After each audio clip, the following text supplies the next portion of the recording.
Hello, you're watching Context Special. I'm Orkan Amashov here to ask relevant and pertinent questions in pursuit of illuminating and elucidating answers.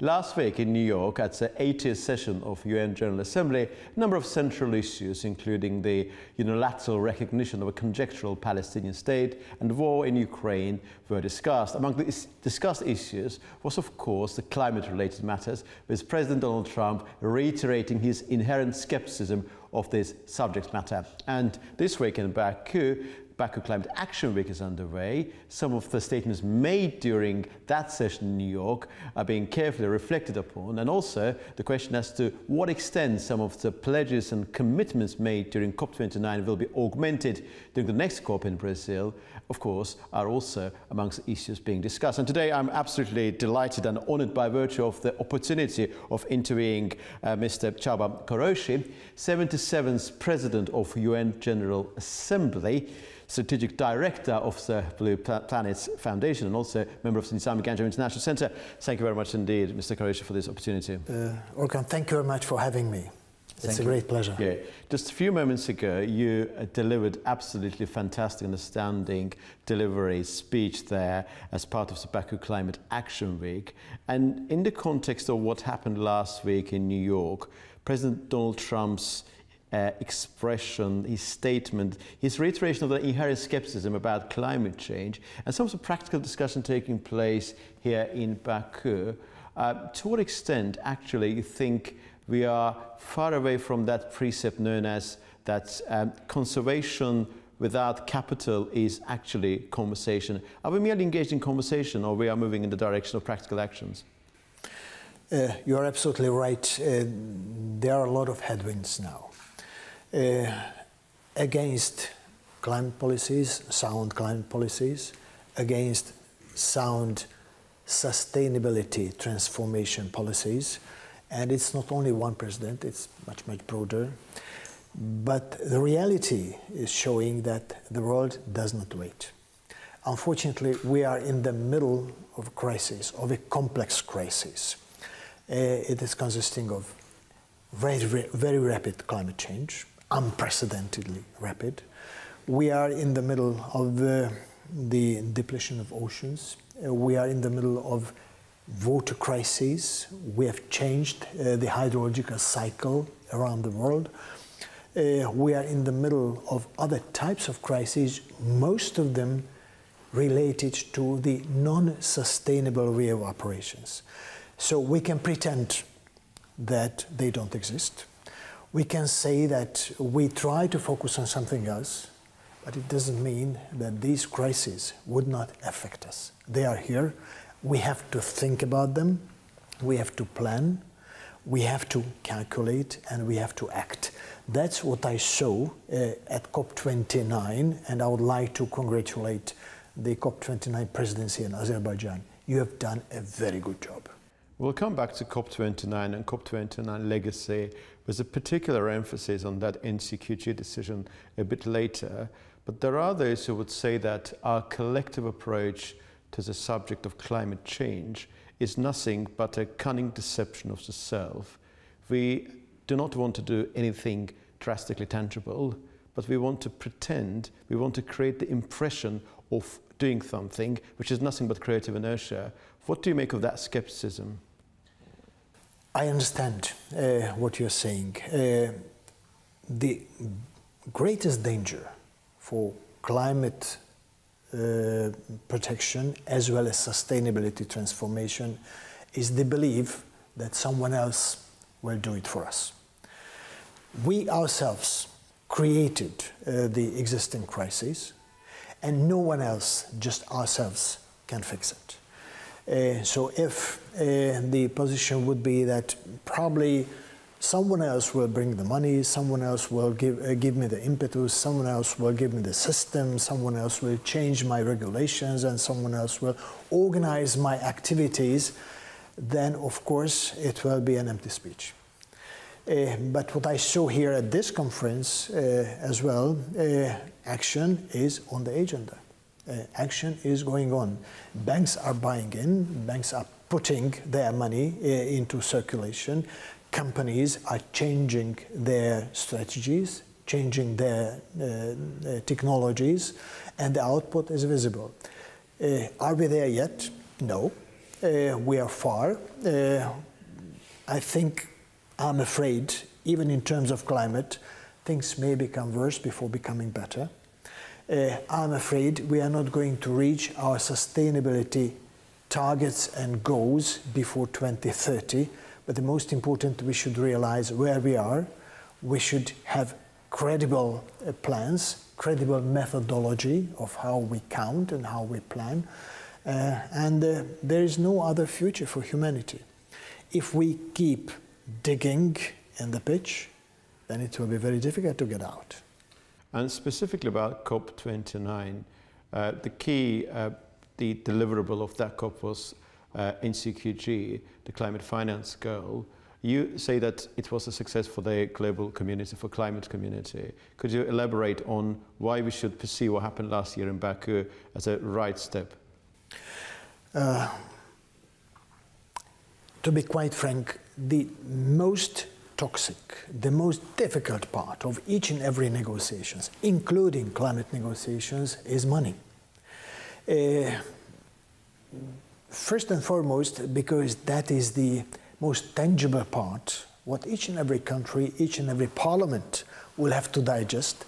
And back home, every country will have to, every government will have to speak to the parliament and saying, are we ready to contribute to this kind of climate finances to this and this extent? The discussions on climate financing in the last couple of years went to a very dangerous direction.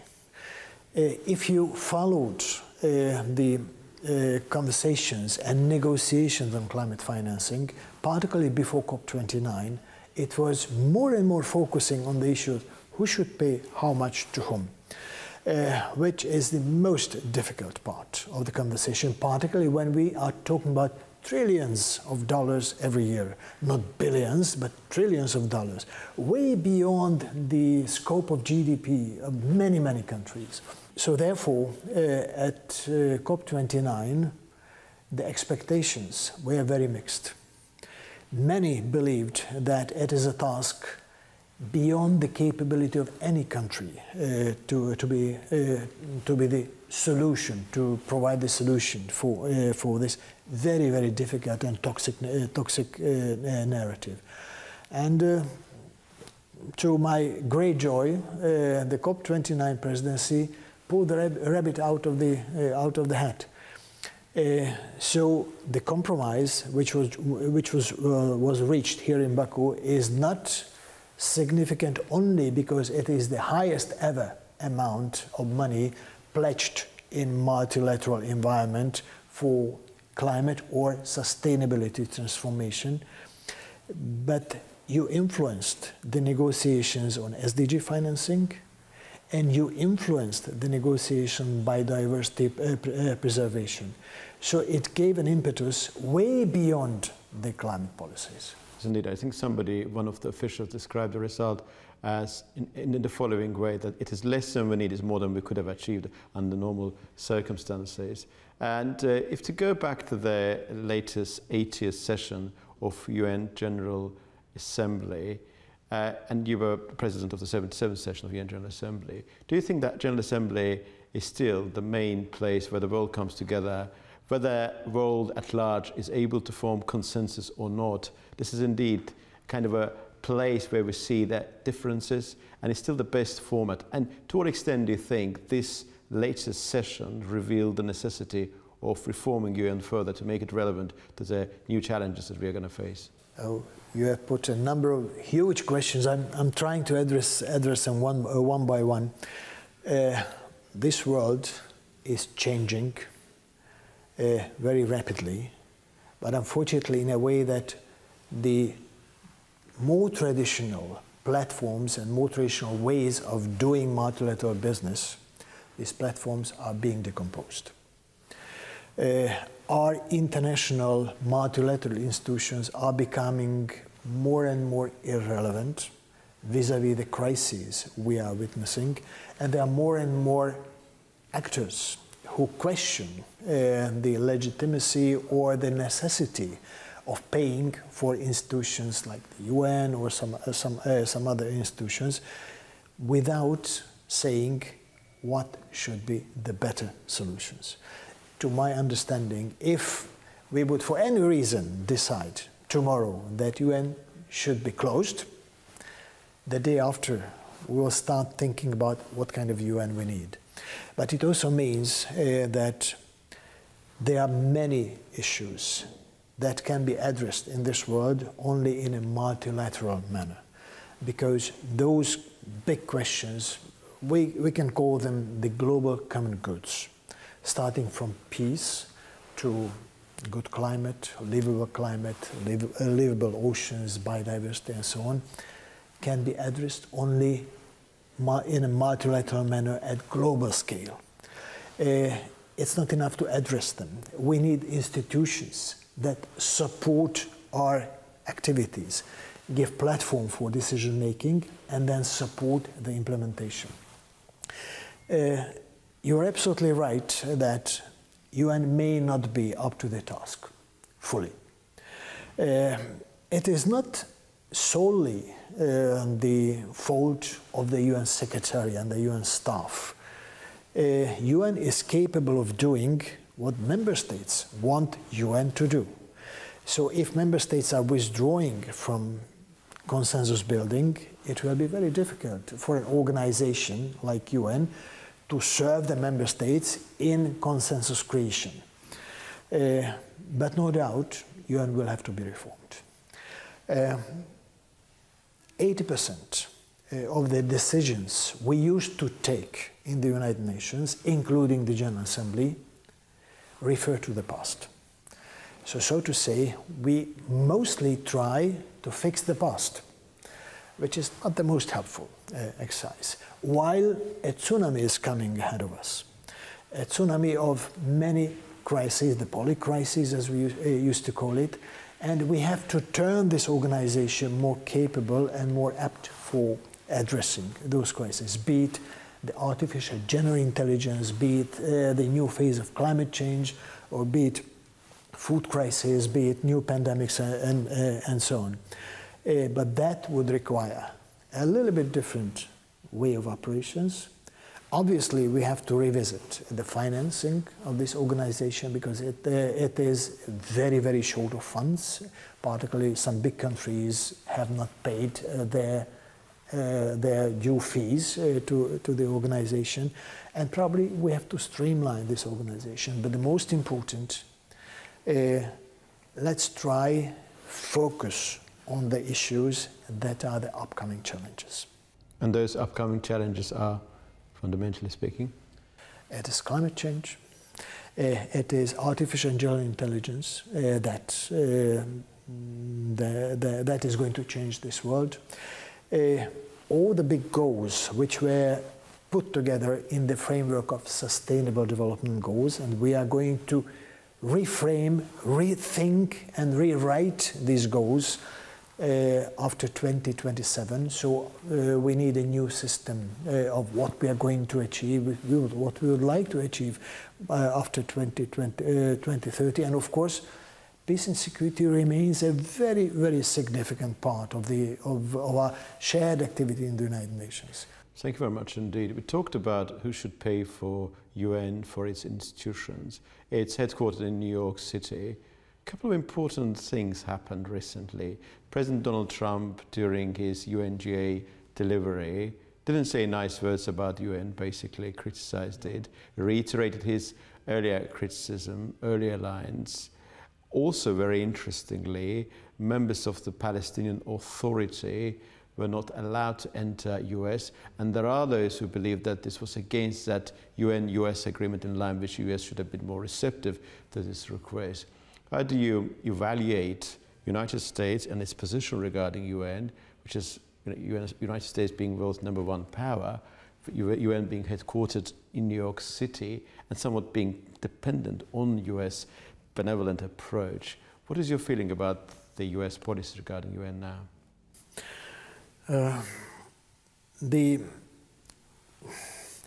tough language, what you referred to by President Trump, was really on many issues the UN is doing or UN is not doing. But I would like to recall one sentence from his 1-hour speech. He said, "We are 100% behind the UN." Of course, he meant a reformed UN, and we all agree that some kind of reform will have to be achieved and done in the United Nations. But for me, the most important message was that he did not want to pull out the United States fully from the UN. It was in the air.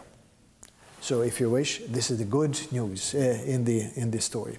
Coming to the Middle East questions, including the Palestinian crisis. You may think that the UN has been created to be the platform of the solutions for big international crises. But let's be quite frank, if we look at the last 8 years and the last big wars and big crises, particularly in the field of war and peace, the UN has not always been the platform of deal-making or peacemaking. In most cases, or many cases, the agreements were brought back to the UN and kind of approved, rubber-stamped, and implemented by the UN. It used to be, in many cases, in the Middle East as well. The existing peace agreements from the Middle East, starting from the Camp David Accord or the Abraham Accord, none of them were negotiated and achieved in the framework of the UN, but somehow they found their way back to the United Nations. In the case of the Palestinian issue as well, I think something similar may happen. First and foremost, I hope that there will be an arrangement, a peace arrangement that will take us to the two-state solutions, which is in the foundation of the UN General Assembly and Security Council resolutions so far.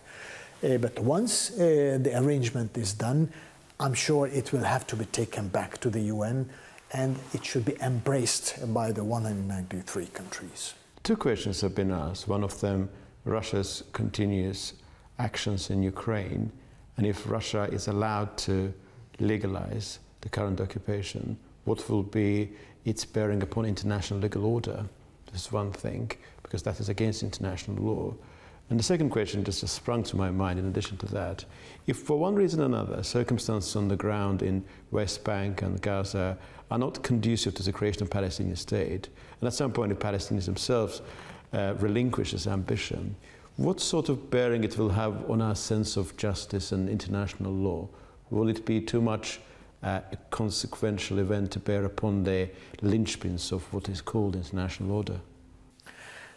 For both major international crises and wars, there are constant discussions, resolutions taken by the General Assembly and by the Security Council, but as far as peace agreements concerned, none of them are being negotiated in the United Nations. So let's be, unfortunately, let's be made the point very clear on that. In the case of the war on Ukraine, it must be stated very clearly. The aggression against Ukraine as sovereign member states of the United Nations was illegal, was against the international law, and was against the Charter of the United Nations. I made that point many times when I was the president of the General Assembly. I even tried to propose to the two sides a 90 days ceasefire in autumn, late autumn 22, in order to create a situation, a case that could be conducive for further negotiations. Never mind what kind of setup that could lead to some kind of peace agreement. It would be very easy now to say that we all know what is the just solution for this war, how to put a peace, and it would be very easy to say it in 30 seconds. Now the big question is, what is the realistic one? And whether or not we are prepared to go for it. The real moral dilemma for the time being is that the legally right solution, the actual possibility on the ground, and our moral feeling may be different. And we have to find some kind of solution that is not against the nation, not against the country that has been aggressed by its neighbor. But technically, it is not exactly outside the realm of possibility if, in a hypothetical scenario of Ukraine at some point agreeing to recognize the results of that occupation as part of a bilateral peace deal, UN at a later stage may approve it. If Ukraine would come to the point to recognize any kind of territorial arrangement or any kind of other conditions involved in the peace treaty, I'm sure the UN would recognize it. But it's up to Ukraine to make the basic strategic decision. It's about the future of that country, first and foremost. Of course, it has implications to many other countries, to the whole of Europe, to your part of the world, and even beyond. But now when we talk about this war, it is up to Ukraine to decide what are they prepared for. And the same logic probably to a certain extent applies to the Palestinian question as well. And you already mentioned our part of the world, South Caucasus. Something very plausible, positive is happening here. On the 8th of August in Washington, Azerbaijan and Armenia, leaders of these two countries, Azerbaijani President and Armenian Prime Minister, in the presence of US President, signed that crucial joint declaration, initialing the peace agreement, which will be signed at some point later, and there will be the full establishment of interstate relations between Azerbaijan and Armenia. When you were President of the UN General Assembly 3 years ago, back in 2022, circumstances on the ground were different. It was after the war of 2020. Azerbaijan was yet to restore its sovereignty over the remainder of Karabakh, but now the reality has changed. It has happened already. I want to hear your general reflection of as to how do you evaluate what has been attained by these two countries, because the feeling pervading analytical circles is that these two countries are establishing a new order, and this new order is going to change the region of this, or this part of the world, with connectivity, now referred to as Trump Fruit for International Peace and Prosperity, as its key ingredient. I'm very glad you brought up this topic, and very glad you linked to my presidency in the General Assembly. It was one of the reasons why, as President of the General Assembly, I visited your country in 2023. And now probably it can be disclosed already to a certain extent that I came here with a proposal.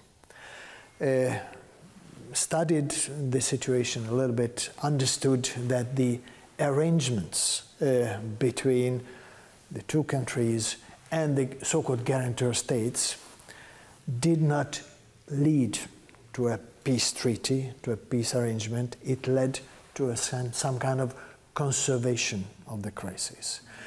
So I thought, let's try to use my good offices to advance the case a little bit. And I had a discussion on that with your president, President Aliyev, and proposed to him a couple of points where to go. And he said, yes, we would be ready to go for that. It was basically launching some kind of cooperation agreements with your neighbors and with international support, leading to a just solution of the conflict. So I was very upbeat.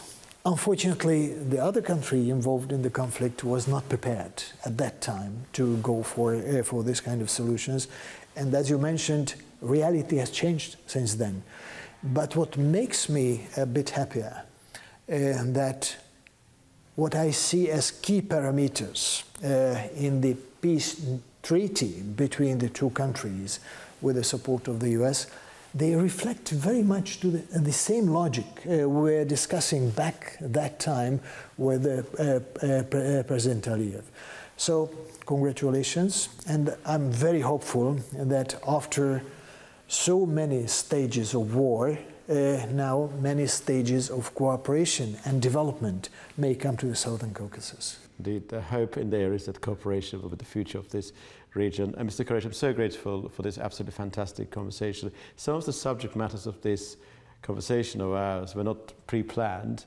We were really at the beginning planning to talk about climate-related matters, about UNGA, ended up discussing a wide range of issues. I'm so grateful to you for this opportunity. Thank you very much indeed. Thank you very much for this opportunity. Thank you.